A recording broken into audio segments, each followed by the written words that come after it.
Welcome back to the Sports Playbook, your go-to fast sport news. You're joined by your host Demoz. We're here to give you an update on what's been happening in the world of sport over the last 7 days. So without further ado, let's get right into it.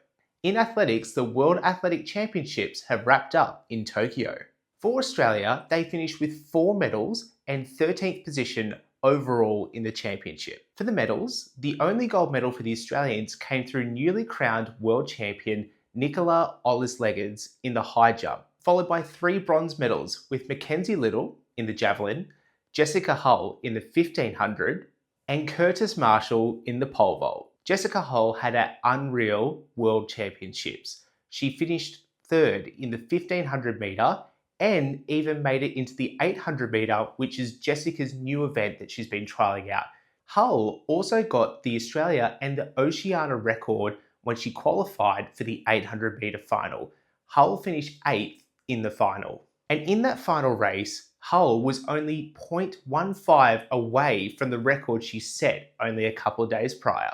In the NRL, the Penrith Panthers continued their pursuit for a 5th premiership. Penrith walked into a core stadium on Sunday afternoon with 90% of the crowd going for the Bulldogs. Stephen Crichton, who is the Bulldogs captain, was already out prior to the match due to an ankle issue he suffered in the first finals game. But by halftime, Penrith were putting the Bulldogs to the sword. They were leading 36-8 at halftime. However, the Bulldogs, they came out at halftime and showed some fight. The final full-time score was 46-26 in favour of Penrith. For the minor premiers, the Canberra Raiders, they have been knocked out in straight sets, losing to the Cronulla Sharks at home. Nicho Hynes, on return from his 1-game suspension, steered the Cronulla Sharks into another preliminary final. For the Cronulla Sharks, they will go on to face the Melbourne Storm on Friday, the 26th of September, and for Penrith, they will go on to face the Brisbane Broncos on Sunday, the 28th of September in the grand final qualifiers. In the NRLW, the Sharks and the Knights advanced to the prelim final. The Sharks flew to Townsville to face the Cowboys, and they defeated the Cowboys at home 24-18. With that victory, it means the Cronulla Sharks have qualified for both the men's and the women's preliminary finals in a great showing. For the Newcastle Knights, they defeated the Gold Coast Titans 34-20, with Shanice Parker scoring 2 tries of her own. In the first prelim final, the Sydney Roosters will face the Cronulla Sharks in a 2024 grand final rematch, and in the other game, the Newcastle Knights will face the Brisbane Broncos, who they have also had both their men's and their women's team qualify for the prelim final. In the AFL, Matt Rowell wins the 2025 Brownlow medal. Matt Rowell only became the 2nd Gold Coast player to win the Brownlow medal. The other one was Gary Ablett Jr. back in 2013. Rowell finished the final total count with 39 votes. The closest to him was Nick Dacos from Collingwood with 32 points and Bailey Smith from the Geelong Cats with 29 votes. For Nick Dacos, this is back-to-back years where he's finished runner-up. Each game is assigned a 3-2-1 vote, with the best player on the ground receiving 3 votes. The people that judge this is actually the AFL umpires that are out on the ground. Nasiah Wanganeen-Milera in the round 20 matchup against the Melbourne Demons had 32 disposals and kicked 4 goals, and was definitely man of the match in this performance. However, he only received 2 votes. He was not voted the highest performer on the field by the umpires in a rather strange decision. With Nasiah only getting 2 votes for this game, the whole crowd in attendance let their feelings known, with audible groans being heard across the whole Brownlow medal floor. Also in the AFL, the Geelong Cats to face the Brisbane Lions in the grand final. On Friday night, the Geelong Cats faced Hawthorn, with Hawthorn getting a much faster start and leading going into the first quarter. The Geelong Cats finally clicked and they led going into halftime. Patrick Dangerfield, the Geelong captain, was in a class of his own. He led his troops to a remarkable victory and kicked 3 goals of his own.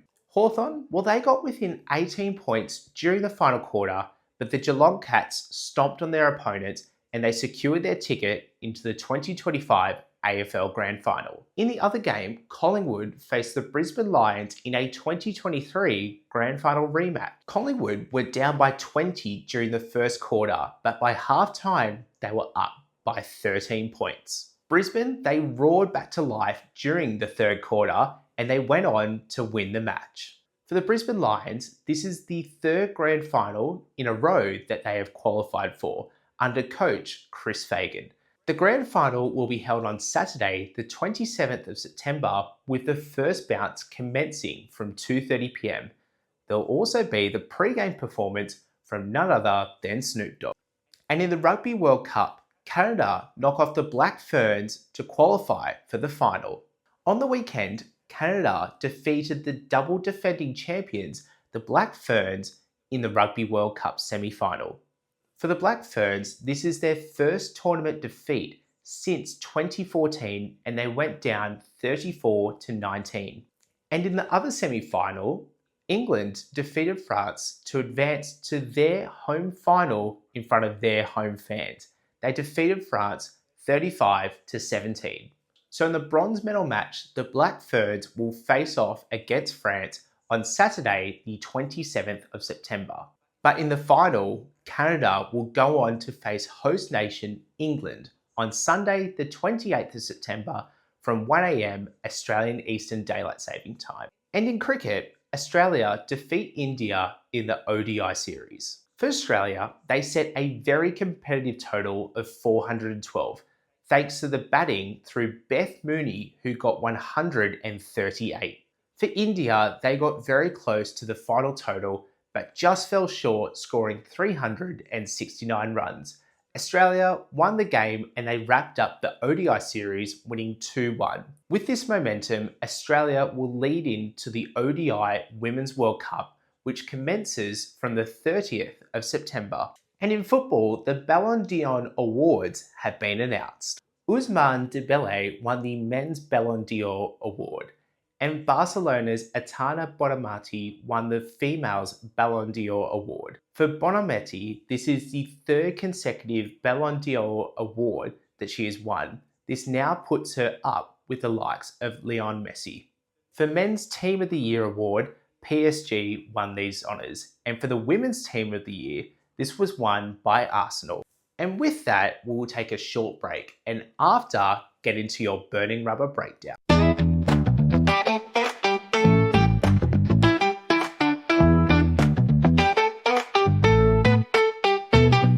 It's time for the burning rubber breakdown. Let's burn it up.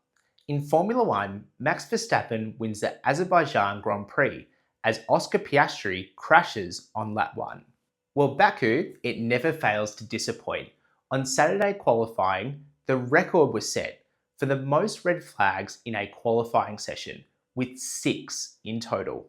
The session ran for a full 120 minutes, and to put this into context, that was longer than the 2024 Baku Grand Prix. Yes, the full Sunday race. The casualties included Alex Albon, Franco Colapinto, Nico Hülkenberg, Charles Leclerc, and Oscar Piastri all crashing out during this qualifying session. The reigning world champion Max Verstappen qualified in first, with Carlos Sainz securing second for the Williams outfit, and Liam Lawson stuck the Racing Bulls in third position. This is his best qualifying performance in his current F1 career.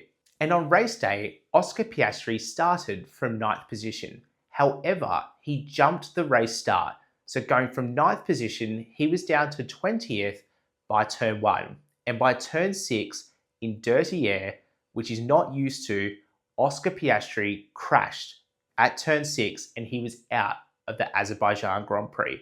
For Lando Norris, he also only managed to qualify in 7th position.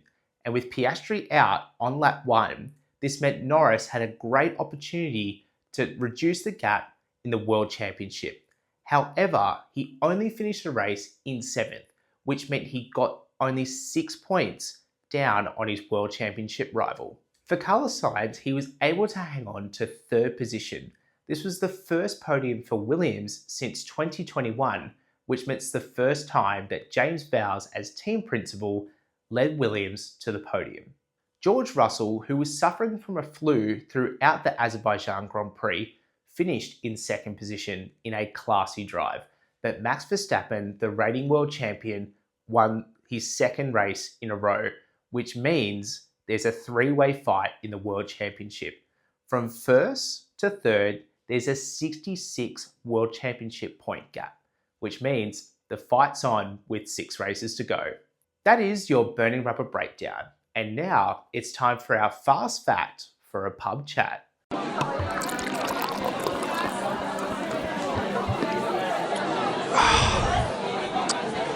It's time to pull yourself a chair and pour yourself a drink. It's this week's fast fact for a pub chat.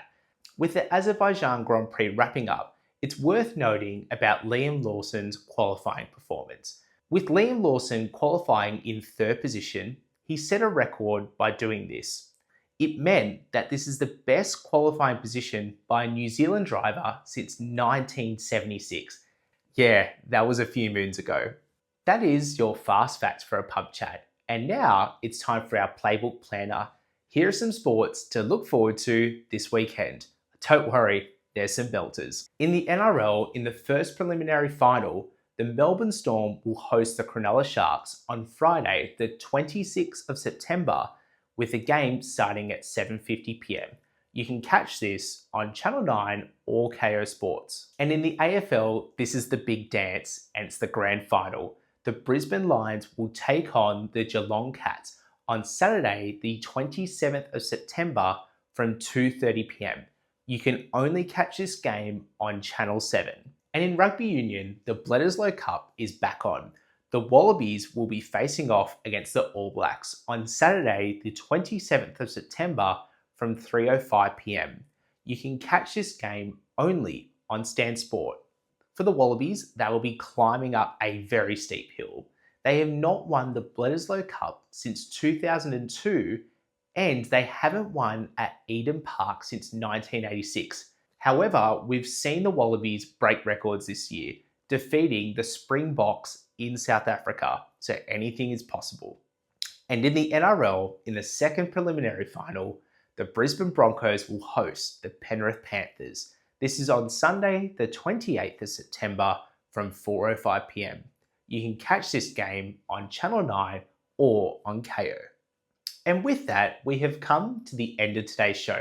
Thank you so much for tuning in, and we will catch you on the next play.